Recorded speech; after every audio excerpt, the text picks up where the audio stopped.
Right ఇక details చూసినట్టయితే మంగళవారం నుంచి తెలంగాణ అసెంబ్లీ బడ్జెట్ సమావేశాలు ప్రారంభం కానున్నాయి. దీంతో అసెంబ్లీ దగ్గర మూడంచెల భద్రత ఏర్పాటు చేయనున్నారు. నిరసనలు, ర్యాలీలు, ధర్నాలకు అనుమతి లేదని పోలీసులు స్పష్టం చేశారు. 11 గంటలకు ఉభయ సభలను ఉద్దేశించి గవర్నర్ ప్రసంగిస్తారు. ఆ తర్వాత అసెంబ్లీ వాయిదా పడే అవకాశం ఉంది. కాగా ఈ నెల 19 లేదా 20న వార్షిక బడ్జెట్ను ప్రవేశపెట్టనున్నారు డిప్యూటీ సీఎం బట్టి విక్రమార్క. ఇప్పటికే అన్ని శాఖల ఉన్నతాధికారులతో డిప్యూటీ సీఎం భట్టి మంత్రులు సమావేశాలు నిర్వహించారు. ఆయా శాఖలకు బడ్జెట్లో నిధుల కేటాయింపుపై ప్రతిపాదనలు సమర్పించారు. ఈసారి తెలంగాణ బడ్జెట్ 3,20,000 కోట్లు ఉండే అవకాశం ఉంది.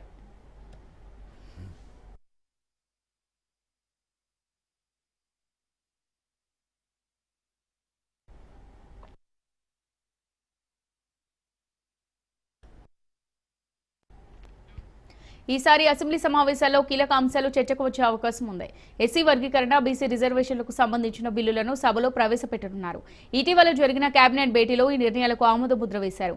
డీలిమిటేషన్ ప్రక్రియపై తీర్మానం చేసే ఛాన్స్ ఉంది. ఫ్యూచర్ సిటీ అభివృద్ధి కోసం ప్రత్యేకంగా ఫ్యూచర్ సిటీ డెవలప్మెంట్ అథారిటీకి కేబినెట్ ఆమోద ముద్ర వేసింది. ఈ విషయంపైన సభలో చర్చించే అవకాశం ఉంది. అయితే అసెంబ్లీ సమావేశాలకు కేసీఆర్ హాజరవుతారని బీఆర్ఎస్ వర్కింగ్ ప్రెసిడెంట్ కేటీఆర్ స్పష్టం చేశారు. దీంతో సర్వత్రా ఆసక్తి నెలకొంది. ఇదే సమయంలో కేసీఆర్ పై కాంగ్రెస్ నేతలు సభాపతికి ఫిర్యాదు చేశారు. కేసీఆర్ ప్రతిపక్ష నేతగా జీతభత్యాలు పొందుతూ అసెంబ్లీకి రావడం లేదంటూ అసెంబ్లీ స్పీకర్ గడ్డం ప్రసాద్, అసెంబ్లీ సెక్రటరీకి కాంగ్రెస్ నేతలు ఫిర్యాదు చేశారు. కేసీఆర్ కు వేతనం నిలిపివేయాలని కోరారు. ఇన్ని రోజులు కేసీఆర్ కు ఇచ్చిన జీతాన్ని రికవరీ చేయాలని విజ్ఞప్తి చేశారు.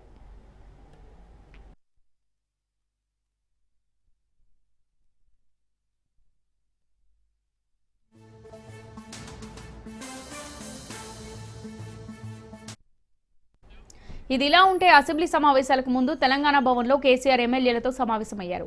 అసెంబ్లీలో బీఆర్ఎస్ అనుసరించాల్సిన వ్యూహంపై ఎమ్మెల్యేలకు దిశానిర్దేశం చేశారు. ప్రభుత్వాన్ని ఇరుకున పెట్టే విధంగా చర్చలో పాల్గొనాలని కేసీఆర్ సూచించారు.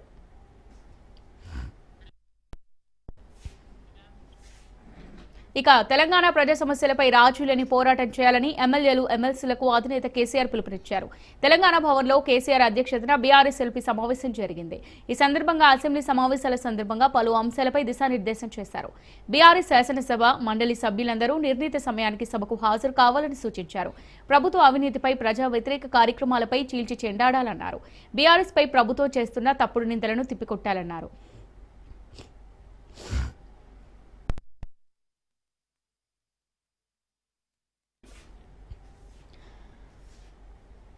రాష్ట్రంలో నెలకొన్న పలు సమస్యలు, ఎండిన పంటలు, అందని కరెంట్, అందని సాగునీరు, కాలిపోతున్న మోటార్లు తదితర రైతాంగ సమస్యలు, మంచినీటి కొరతపై అసెంబ్లీలో, మండలిలో పోరాడాలని సూచించారు. బీసీ రిజర్వేషన్లు, ఎస్సీ రిజర్వేషన్ల బిల్లుకు మద్దతుగా గొంతు వినిపించాలని, రాష్ట్రంలో గురుకుల పాఠశాలలు నిర్వీర్యం అవుతున్న తీరుపై మాట్లాడాలని చెప్పారు.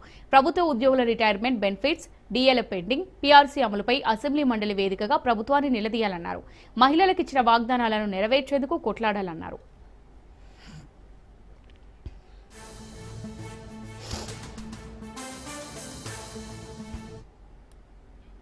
6 గ్యారంటీల అమలులో ప్రభుత్వం అనుసరిస్తున్న మోసపూరిత వైఖరిని నిలదీయాలన్నారు. విద్యార్థుల ఓవర్సీస్ స్కాలర్షిప్లు విడుదల చేయకపోవడం గురించి, వైద్య రంగంలో దిగజారుతున్న ప్రమాణాలు తదితర ప్రజా సమస్యలపై ఎండగట్టాలన్నారు.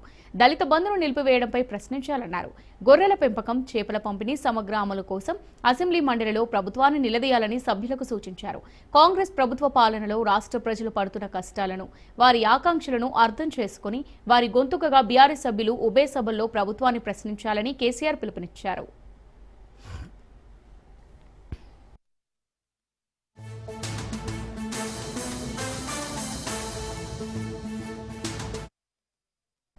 బీఆర్ఎస్ అధినేత కేసీఆర్ అధ్యక్షతన దాదాపు 3 గంటల పాటు ఎల్పీ సమావేశం జరిగింది. ఈ సందర్భంగా పలు అంశాలపై చర్చించారు. ప్రజల పక్షాన గట్టిగా పోరాడాలని సమావేశం నిర్ణయించింది. సభలో ఇంకా ప్రతిభావంతంగా ప్రజా సమస్యలపై పోరాడేందుకు సభ్యులను ఎప్పటికప్పుడు సమన్వయం చేసుకునేందుకు డిప్యూటీ లీడర్లను నియమించనున్నట్టుగా కేసీఆర్ తెలిపారు. ఎల్పీ సమావేశంలో పార్టీ వర్కింగ్ ప్రెసిడెంట్ కేటీఆర్, శాసనసభ సభ్యులు, మండలి సభ్యులు పాల్గొన్నారు.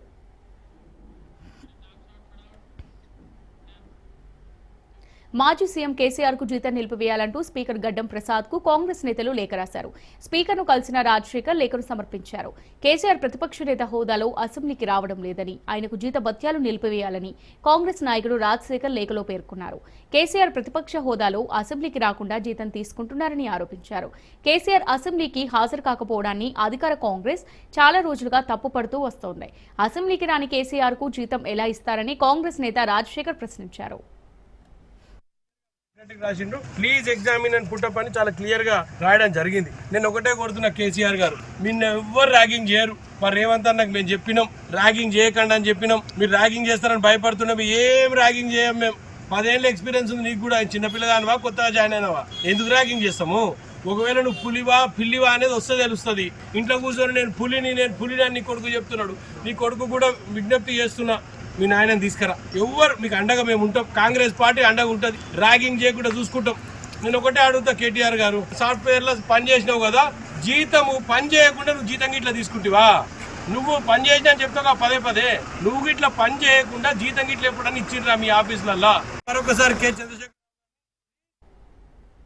ఎమ్మెల్యేల క్యాంపు కార్యాలయంలో కాంగ్రెస్, సిపిఐ నూతన ఎమ్మెల్సీ అభ్యర్థులు టీపీసీసీ అధ్యక్షులు మహేష్ కుమార్ గౌడ్ ను మర్యాదపూర్వకంగా కలిశారు. ఈ సందర్భంగా నూతన ఎమ్మెల్సీలను మహేష్ కుమార్ గౌడ్ సన్మానించారు. ఎమ్మెల్సీ అభ్యర్థులకు దిశానిర్దేశం చేశారు.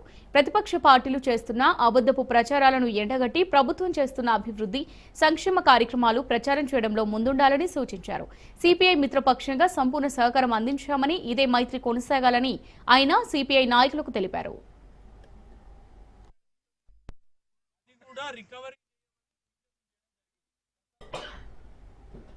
నిరుద్యోగ యువతకు తెలంగాణ ప్రభుత్వం గుడ్ న్యూస్ చెప్పింది. యువతకు ఉపాధి కోసం రాజీవ్ యువ వికాసం పథకం ప్రవేశపెడుతున్నట్టు డిప్యూటీ సీఎం బట్టి విక్రమార్క తెలిపారు. మార్చి 15 నుంచి ఏప్రిల్ 5 వరకు ఈ స్కీమ్ కింద దరఖాస్తులు స్వీకరిస్తామని డిప్యూటీ సీఎం బట్టి విక్రమార్క వెల్లడించారు. అనంతరం వచ్చిన దరఖాస్తులను పరిశీలించి జూన్ 2న తెలంగాణ ఆవిర్భావ దినోత్సవం రోజున సీఎం రేవంత్ రెడ్డి చేతుల మీదుగా అర్హులకు శాంక్షన్ లెటర్స్ అందజేస్తామని చెప్పారు.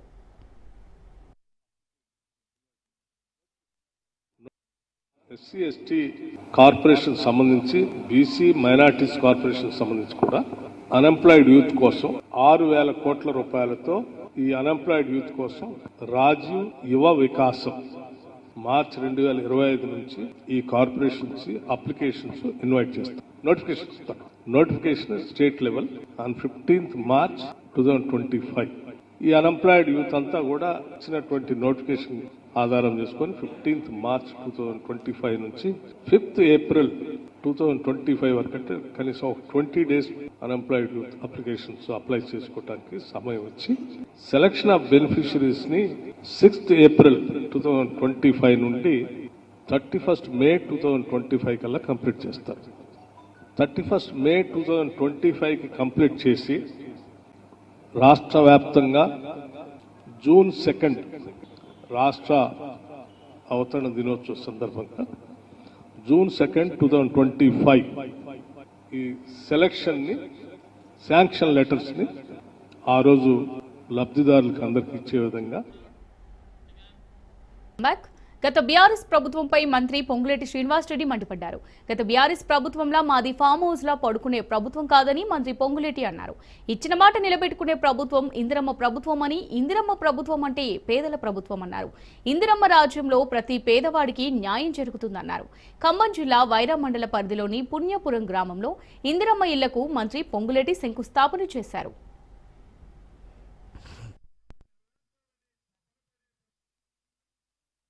ఇందిరమ్మ ప్రభుత్వం అంటేనే పేదోడు ప్రభుత్వం, పేదోడు కష్టాలు తెలిసిన ప్రభుత్వం, పేదోడు ఘోషలో పాలు పంచుకునే ప్రభుత్వం. 4 గోడల మధ్యనో ఏసీ రూముల్లోనో ఫామ్ హౌజుల్లోనే ఉండే ప్రభుత్వం ఇందిరమ్మ ప్రభుత్వం కాదు.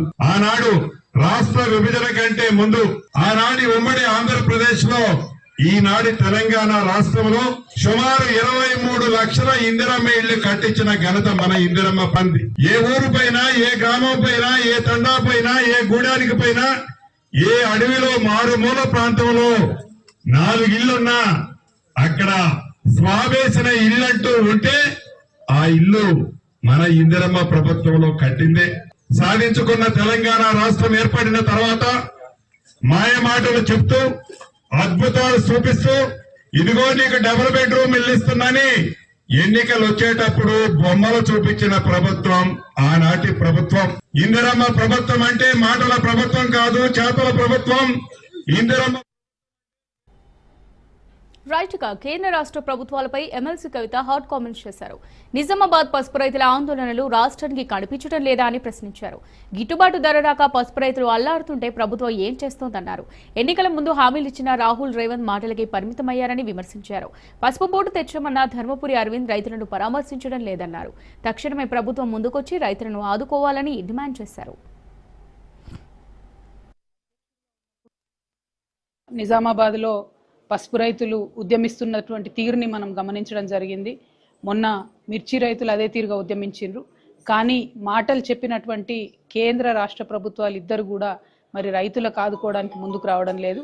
నిజామాబాద్లో పసుపు రైతులకు 15,000 మద్దతు ధర ఇస్తామని చెప్పి కాంగ్రెస్ పార్టీ అధ్యక్షుడిగా ఉన్నప్పుడు ఇప్పటి ముఖ్యమంత్రి గారు రేవంత్ రెడ్డి గారు మాట ఇచ్చి ఉన్నారు. అదే మాట గౌరవనీయులు రాహుల్ గాంధీ గారు కూడా చెప్తున్నారు. కానీ పసుపుకు ఇప్పుడు కనీసం 11,000, 9,000 కూడా రానటువంటి పరిస్థితులలో ప్రభుత్వం ముందుకొచ్చి మా నిజామాబాద్ పసుపు రైతుల్ని ఆదుకోకపోవడం అన్నది కేవలం రైతుల్ని నయవంచన చేయడమే, మోసం చేయడమే. కాబట్టి తక్షణమే రాష్ట్ర ప్రభుత్వం ముందుకొచ్చి పసుపు పంటను కొనుగోలు చేయాలని చెప్పి కనీసం 15,000 రూపాయలు మద్దతు ధర ఇవ్వాలని చెప్పి నేను డిమాండ్ చేస్తూ ఉన్నాను. అదేవిధంగా పసుపు బోర్డు తీసుకొచ్చామని చెప్తున్నటువంటి భారతీయ జనతా పార్టీ మా ఎంపీ అరవింద్ గారు కూడా మరి ఈ సందర్భంలో కనీసం రైతులను పరామర్శించేటటువంటి పరిస్థితి కూడా కనబడడం లేదు. పసుపు బోర్డు తీసుకొచ్చారు, దానికి చట్టబద్ధత లేదు. పసుపు బోర్డు తీసుకొచ్చినారు, దాంతో పసుపు రైతులకు ఒరిగిందేమీ లేదు. కనీసము ఆ పసుపు బోర్డు ఇనాగ్రేషన్ టైంలో బండి సంజయ్ గారు ఒక మాట చెప్పినారు, మేము చాలా దీంతో పసుపు రైతులకు లాభం చేస్తాము, ధరలు పెంచుతామని చెప్పినారు. మరి ఆ ప్రయత్నం చేస్తున్నట్టుగా తెలంగాణ గ్రూప్ 2 ఫలితాలు విడుదలయ్యాయి. జనరల్ ర్యాంకింగ్ తో పాటు కీ విడుదలైంది. ఓఎంఆర్ షీట్ను సైతం టీఎస్పీఎస్సీ వెబ్సైట్లో పెట్టింది. ప్రభుత్వ శాఖల్లోని ఖాళీల భర్తీకి నిర్వహించిన గ్రూప్ 2 పరీక్ష ఫలితాలను టీజీపీఎస్సీ విడుదల చేసింది. 783 పోస్టుల భర్తీకి 2022లో గ్రూప్ 2 నోటిఫికేషన్ విడుదల కాగా ఈ గ్రూప్ 2 పరీక్షకు మొత్తం 5.57 లక్షల మంది అభ్యర్థులు దరఖాస్తు చేసుకున్నారు. డిసెంబర్ 15, 16న జరిగే ఈ పరీక్షలను సుమారు 2.5 లక్షల మంది రాశారు. 33 జిల్లాలో 1368 పరీక్ష కేంద్రాల్లో నిర్వహించారు.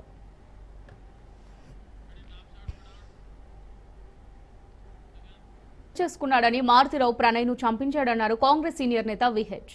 చంపిన వాడికి ఉరిశిక్ష, మిగతా వాళ్లకు యావజ్జీవ శిక్ష పడిందని హాజీపూర్లో శ్రీనివాసరెడ్డి 3 అమ్మాయిలపై అత్యాచారం చేసి హత్య చేస్తే ఇప్పటి వరకు శిక్ష అమలు కాలేదన్నారు. వెంటనే హాజీపూర్ మిర్యాలగూడ కేసులో శిక్ష అమలు చేయాలన్నారు. సీఎం రేవంత్ రెడ్డి వీటిపై సీరియస్ గా దృష్టి పెట్టాలన్నారు. లేదంటే పోలీస్ వ్యవస్థ నిర్వీర్యం అవుతుందన్నారు విహెచ్. ఆడబిడ్డలపై అత్యాచారం చేసిన వారు ఇకపై తప్పించుకోలేరని సీఎం చంద్రబాబు హెచ్చరించారు. రాష్ట్రంలో మత విద్వేషాలు లేని వాతావరణం ఉండాలన్నారు. ముఠాల కుమ్ములాటలు ఇక చెల్లవని, రాష్ట్రంలో రౌడీలు ఉండడానికి వీల్లేదని స్పష్టం చేశారు. రౌడీయిజం చేసి తప్పించుకుంటామంటే కుదరదన్నారు. భూ వివాదాలతో పాటు భూ కబ్జాలు భయంకరంగా ఉన్నాయని గుర్తు చేశారు. భూ కబ్జాలకు పాల్పడే వారిని కఠినంగా శిక్షించేలా పగడ్బందీ చట్టాలు తీసుకొస్తున్నామని సీఎం చంద్రబాబు తెలిపారు.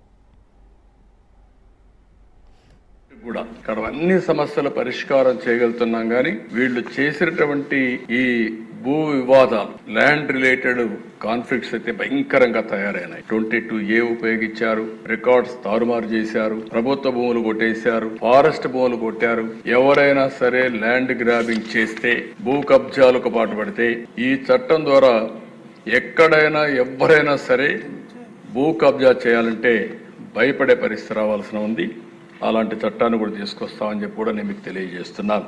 ఎన్డీఏ ప్రభుత్వం కూడా చాలా స్పష్టంగా ఉంది. ఎట్టి పరిస్థితుల్లో లా అండ్ ఆర్డర్ ఉపేక్షించాం.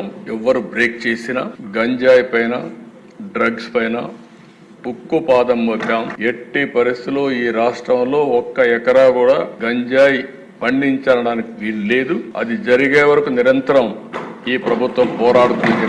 ఈరోజు సోషల్ మీడియాను మనం చూస్తున్నాం. విచ్చలవిడితనం వచ్చింది. క్యారెక్టర్ అసాసినేషన్ జరిగే పరిస్థితి వస్తుంది.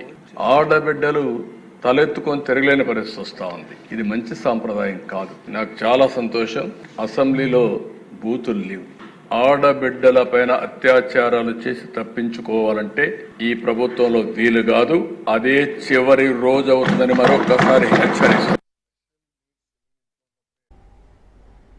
ప్రభుత్వ స్కూళ్లపై మంత్రి లోకేష్ కీలక వ్యాఖ్యలు చేశారు. ఇకపై అన్ని స్కూళ్లలో మౌలిక సదుపాయాలు కల్పిస్తామన్న లోకేష్ స్కూళ్లకు కూడా రేటింగ్ ఇస్తున్నట్టు చెప్పారు. అంతేకాదు అన్ని ప్రభుత్వ పాఠశాలలను 5 స్టార్ రేటింగ్లోకి తీసుకురావాలంటే 13,000 నుంచి 526 కోట్ల రూపాయల వరకు అవసరం ఉందన్నారు. ఇక ప్రజాప్రతినిధులు కూడా స్కూళ్లను దత్తత తీసుకోవాలని మంత్రి నారా లోకేష్ సూచనలు చేశారు.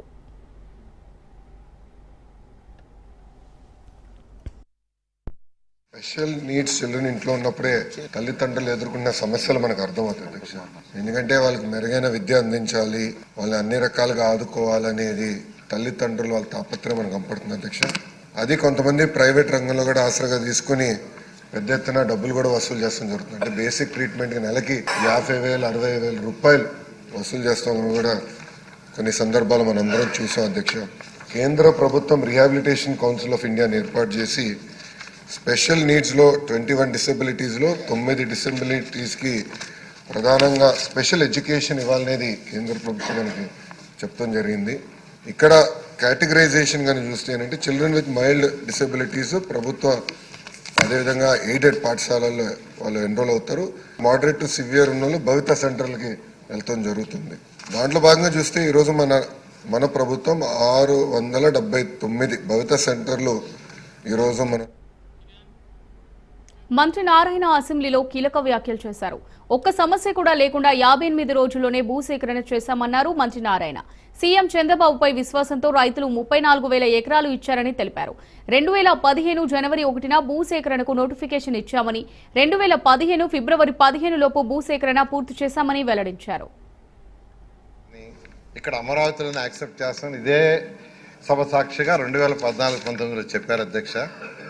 అయితే ప్రభుత్వం మారంగానే ఆయన ప్లేటు ఫిరాయించి 3 ముక్కలు ఆటాడి ఎక్కడా రాజధాని చేయలేదు. 2015 జనవరి 1 ల్యాండ్ పుల్లింగ్ నోటిఫికేషన్ ఇచ్చాం అధ్యక్ష. 2015 ఫిబ్రవరి 28వ తేదీ అర్ధరాత్రి అంటే 58 రోజుల్లో ఒక్క లిటిగేషన్ కూడా లేకుండా 34,000 ఎకరాలు ముఖ్యమంత్రి గారి మీద నమ్మకంతో రైతులు ఇచ్చారు. అంటే ఇక్కడ మంచి రాజధాని కడతారు, వాళ్ళ యొక్క భూములకు కూడా విలువ వస్తుంది అనేదంతా.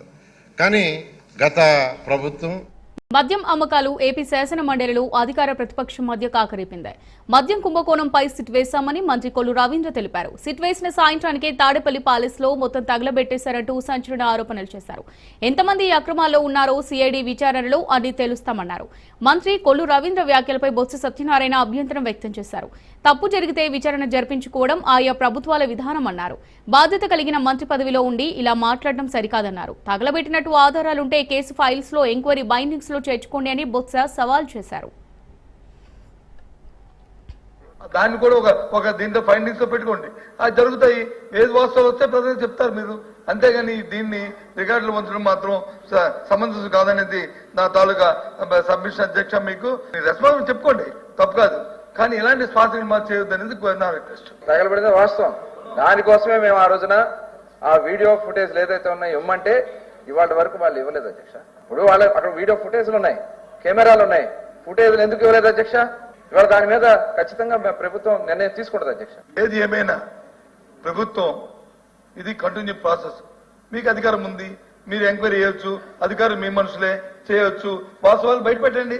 అంతేగాని మీరు వచ్చి సీసీ ఫుటేజ్ ఇవ్వలేదు, ఇది ఇవ్వలేదు. ఏ సీసీ ఫుటేజ్ ఎవరింటి సీసీ ఫుటేజ్ ఎవరు ఇస్తారు అధ్యక్ష? ఎవరింట్లో మా ఇంట్లో జరుగుతున్న కార్యక్రమం సీసీ ఫుటేజ్ ఇమ్మంటే ఇస్తామా? అక్కడ ఏదైనా జరిగితే ఆ జరిగిందాన్ని నిరూపిస్తే అప్పుడు అడిగితే అప్పుడు ఇస్తారు తప్పకుండా అధ్యక్ష. ఆలోచన చేయండి. అంటే ఏమిటిది మాట్లాడింది? దయచేసి అది కాదు. దయచేసి నా తాలూకా రీతింటే మీ రికార్డులో మొత్తం దాన్ని మాత్రం తొలగించాలని మా తాలూకా మా పార్టీ తరఫున మేము కోరుతున్నాం.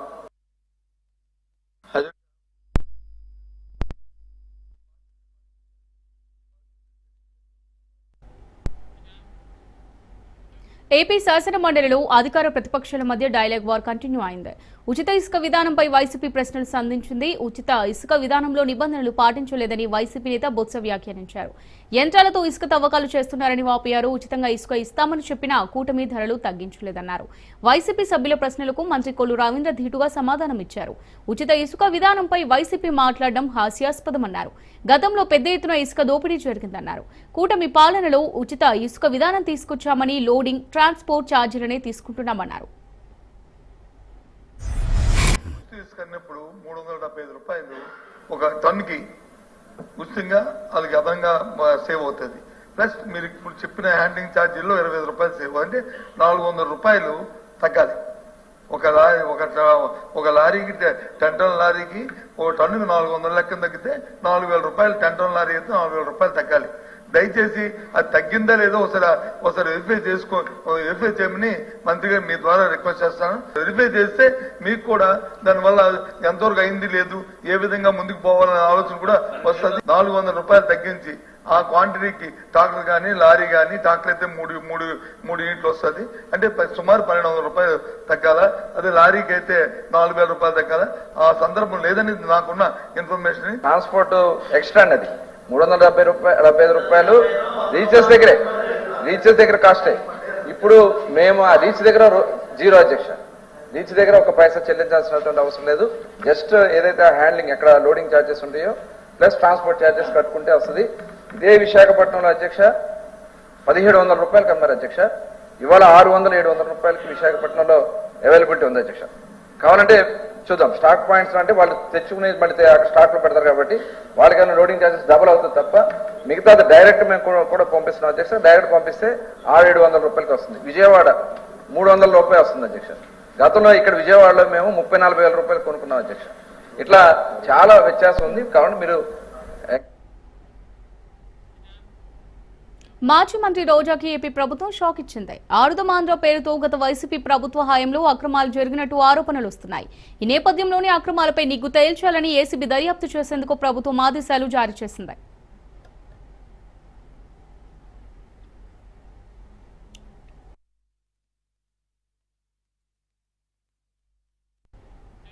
వైసీపీ ప్రభుత్వ హయాంలో ఆడుదమాంధ్ర పేరుతో భారీగా నిధులు పక్కదారి పట్టినట్టు అధికార కూటమి ప్రభుత్వం ఆరోపణలు చేస్తోంది. నిన్న అసెంబ్లీలో దీనిపై చర్చ కూడా జరిగింది. దాదాపు 119 కోట్ల నిధులు ఆడుదమాంధ్ర పేరుతో దుర్వినియోగం చేసినట్టు ఆరోపణలు వచ్చాయి.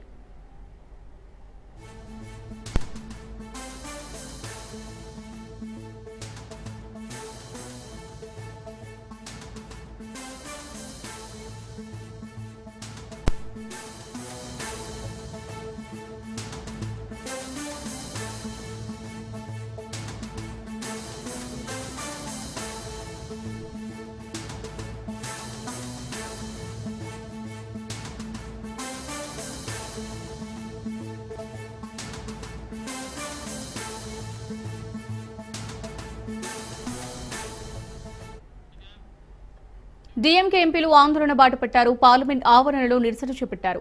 త్రిభాషా విధానంపై కేంద్రానికి వ్యతిరేకంగా పోరుబాటు ఉధృతం చేశారు. కేంద్రం వైఖరిని ఖండిస్తూ పెద్ద ఎత్తున నినాదాలు చేశారు. ప్లకార్డులు పట్టుకుని నిరసన తెలిపారు.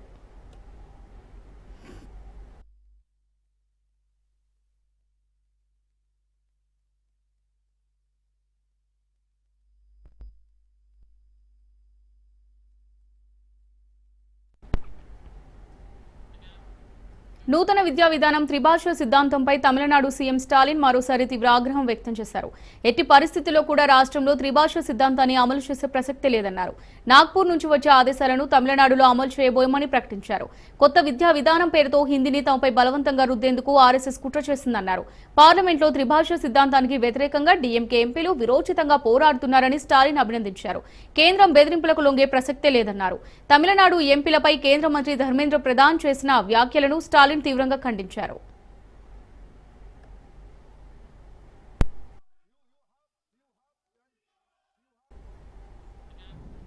ప్రధాని మోదీ మారిషస్ చేరుకున్నారు. మారిషస్ లో మోదీకి ఘన స్వాగతం లభించింది. 2 రోజుల పాటు మారిషస్ లో పర్యటించనున్నారు. మారిషస్ జాతీయ దినోత్సవంలో పాల్గొనాల్సిందిగా కోరడంతో ప్రధాని మారిషస్ వెళ్లారు.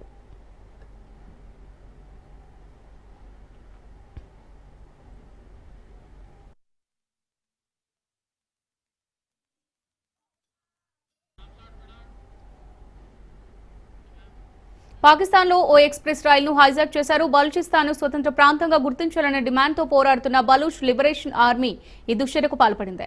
వందలాది మంది ప్రయాణికులను బందీలుగా పట్టుకుంది. ఈ క్రమంలో 6 సైనికులను హతమార్చింది.